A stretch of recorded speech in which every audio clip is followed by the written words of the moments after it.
আমার লাখান ওলা আত বলার অভ্যাস কেউর আসেনি সবসময় খাফর বললা ফিন্দার ইটালিয়ান নবী সাল্লাল্লাহু আলাইহি ওয়াসাল্লাম একটা হাদিস আছে কিতা জানেন নি অলসো চুল যারা বেটাইন্তর বাইন্তর যারা চুল লম্বা আছে আমরা চুল বান্ধন যে সময় এটার কথা নবী সাল্লাল্লাহু আলাইহি ওয়াসাল্লামে কিতা কইছেন স্পেসিফিকলি নমাজের মাঝে নবী সাল্লাল্লাহু আলাইহি ওয়াসাল্লামে কইছেন আল্লাহ আমারে 7 জায়গা দি সুজুদ দেওয়ার লাগি অর্ডার করছেন আর কইছেন যেনে ফোল্ডস রাখতাম না আমরা যেলা ফোল্ড করি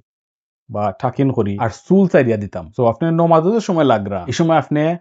ইচ্ছা করি হাত ফোল্ড করতা না বা কাপড় ফোল্ড করতা না লম্বা চুল থাকলে বেটাইন তো লাগি অবভিয়াসলি চুল চাইরিয়া দিতা কলেজ হইছেন কাপড় বাইঞ্জ করা বা ঠাকিন করা নমাজের সময়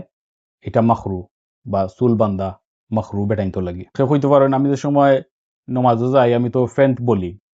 জেনারেলি অবভিয়াসলি আমরা পাওয়ার উপরে থাকতো কাপড় কলেজে হইছেন এখন মানুষের সব সময় থাকতো ঘন্টার উপরে কাপড় কেউ যদি খালি নমাজের লাগি সম্পর্ক করে